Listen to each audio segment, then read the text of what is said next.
Assalamualaikum friends, my name is Shahjahan. Welcome to my YouTube channel The Mentors of Medical. Friends आज जो हमारा topic है जिस पे हम स्टडी करने वाले हैं वो है एनाफाइलैक्सिस। तो सबसे पहले व्हाट इज एनाफाइलैक्सिस?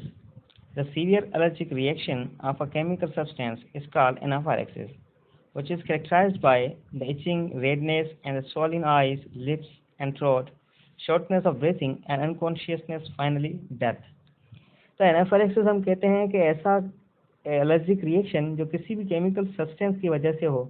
मिसाल के तौर पर किसी ड्रग की वजह से, किसी इंजेक्शन की वजह से, या किसी वैक्सीन की वजह से, या किसी मधुमक्खी के काटने की वजह से, या किसी और भी कीड़े की काटने की वजह से, जैसे बिच्छू हो गया या स्कॉर्पियन जिसको हम कहते हैं, स्कॉर्पियन के काटने की वजह से, या फिर किसी ओरल केमिकल के इंजेस्ट करने की वजह से, जैसे कोई जहर पी लेता है, खेतों में लगाने वाला जहर हो गया, या किसी भी किस्म का कोई जहर हो गया, अगर कोई बंदा पी लेता है तो उससे भी इसको जो रिएक्शन होता है उसको भी हम एनाफाइलैक्सिस कहते हैं। यानी एनाफाइलैक्सिस को हम ऐसे डिफाइन कर सकते हैं कि it is a life threatening allergic reaction. ये ऐसा एलर्जिक रिएक्शन होता है जो किसी की ज़िंदगी ले सकता है। इसकी जो शुरुआत है, इसकी जो सिम्टम्स हैं शुरुआती, वो किससे जाहिर होते हैं? सबसे पहले इचिंग होगी, रेडनेस होगी उस किसी स्पेसिफिक एरिया के ऊपर जहाँ पे भी वो एलर्जिक रिएक्शन जाहिर होगा वहाँ पर, और उसके होंठ सूज जाएंगे, उसका गला सूज जाएगा, उसको शॉर्टनेस ऑफ ब्रीथिंग होगी, वो पेशेंट अनकॉन्शियस हो जाएगा और फाइनली डेथ हो जाएगी। अब जब उसका थ्रोट नेरो हो जाता है, उसकी थ्रोट स्वेलिंग हो जाता है, यानी थ्रोट नेरो हो जाता है, उसका एयरवे नेरो हो जाता है, तो उसकी वजह से उसको शॉर्टनेस ऑफ ब्रीथिंग भी होती है, उसको सांस लेने में तकलीफ होती है। और इसमें क्या होता है, एनाफाइलैक्सिस के अंदर किसी भी बंदे को अगर एनाफाइलैक्सिस होता है, यानी इसको सीवियर एलर्जिक रिएक्शन होता है, तो उसके अंदर उसका ब्लड प्रेशर डाउन हो जाता है। उसकी वजह से जो उसका ब्रेन है, ब्रेन तक ब्लड का सप्लाई नहीं पहुंच पाता, या बहुत ही कम मिकदार में ब्लड जो है वो पहुंच रहा होता है ब्रेन के पास। तो इस वजह से जो वो बंदा है वो अनकॉन्शियस हो सकता है, उसका ब्रेन जो है वो अनकॉन्शियस हो सकता है। और अगर वो अनकॉन्शियस हो गया, अगर वो प्रोलॉन्ग टाइम तक अनकॉन्शियस रहा, तो उसका ब्रेन डेड भी हो सकता है, और ब्रेन डेड हो गया तो समझो कि पूरा इंसान ही डेड हो गया। That's why it is a life threatening allergic reaction. अब इसकी मैनेजमेंट के ऊपर आते हैं। तो drug of choice for anaphylaxis. अब जो आम आम जो एलर्जिक रिएक्शंस होते हैं उसके अंदर हम डेकोड्रॉन वगैरह यूज़ कर लेते हैं, फेनार्मिन यूज़ कर लेते हैं, या फिर कोई और एंटी एलर्जिक ड्रग यूज़ कर लेते हैं। लेकिन एनाफाइलैक्सिस जो है वो एक लाइफ थ्रेटनिंग सिचुएशन है। इसके अंदर हमारे पास सिर्फ ड्रग ऑफ चॉइस जो है, बेस्ट ड्रग है, वो है एपिनेफ्रिन। अब एपिनेफ्रिन क्या करती है? Epinephrine is both a neurotransmitter and a hormone, but it acts mainly as a hormone. Epinephrine खुद एक न्यूरोट्रांसमीटर भी है और एक हार्मोन भी है, लेकिन ज़्यादातर ये हार्मोन के तौर पर ही काम करता है। Epinephrine is also known as adrenaline. Epinephrine का दूसरा नाम एड्रेनलिन है। असल में एपिनेफ्रिन वो हार्मोन है जो हमारे एड्रेनल जो ग्लैंड्स होते हैं, जो जिसको हम सुप्रारेनल ग्लैंड्स कहते हैं, जो हमारी किडनीज के ऊपर होते हैं, उनकी प्रोडक्शन जो है, उनका जो हार्मोन है वो है एपिनेफ्रिन। यानी जो एड्रेनल ग्लैंड है वो एपिनेफ्रिन को प्रोड्यूस करते हैं।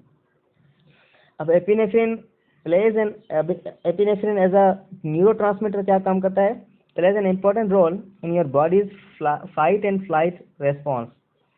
फाइट एंड फ्लाइट रेस्पॉन्स हम उसको कहते हैं कि किसी भी पैनिक सिचुएशन में, यानी ऐसे हालत में जब आपको कोई सोचने समझने की सलाहियत ना हो, जैसे कोई किसी का एक्सीडेंट हो जाता है, या फिर किसी के अचानक कोई ऐसे न्यूज़ सुनता है कि फ़लाँ बंदे की डेथ हो गई, और उसका वो हौसले पस्त हो जाते हैं, हौसले ख़ता हो जाते हैं, उसका दिमाग काम छोड़ जाता है, उसको समझ नहीं आ रहा होता है कि उसको क्या करना चाहिए।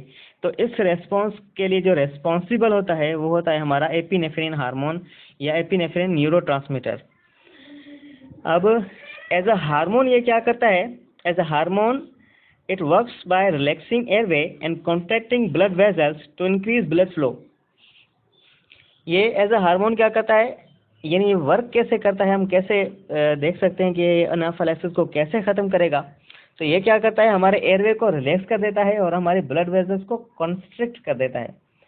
अब एयरवे रिलैक्स होने की वजह से क्या होगा, क्योंकि जो एनाफाइलैक्सिस हुआ था उसकी वजह से हमारा एयरवे नैरो हो गया था, बंदे को सांस लेने में तकलीफ हो रही थी। जैसे एयरवे रिलैक्स हुआ, उसका एयरवे वाइड हो जाएगा, फैल जाएगा, उसमें से हवा जो है वो आसानी से पास हो जाएगी, और की सांस जो है वो वापस बाहर हो जाएगी।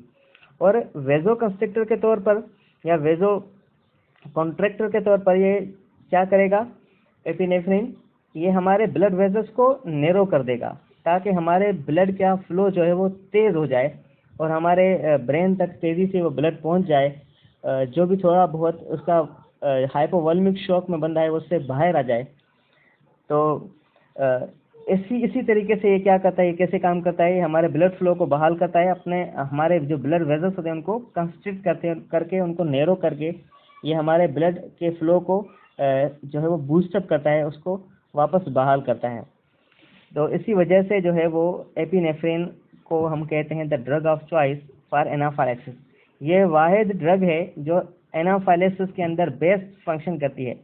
दोनों सूरतों में, चाहे उसका एयरवे नैरो हो जाए, उसको शॉर्टनेस ऑफ ब्रीथिंग हो, तभी एपिनेफ्रिन ही उसको एयरवे को रिलैक्स करेगी, और हाइपोवॉल्मिक शॉक के अंदर भी उसको एपिनेफ्रिन ही उसका ब्लड का फ्लो जो है वो बहाल करेगी, उसकी वेजल्स को, ब्लड वेजल्स को कंस्ट्रिक्ट करके as a vasoconstrictor. Okay friends, that's all for today. Thank you. फिर मिलते हैं नेक्स्ट लेक्चर में। जज़ाकल्लाह।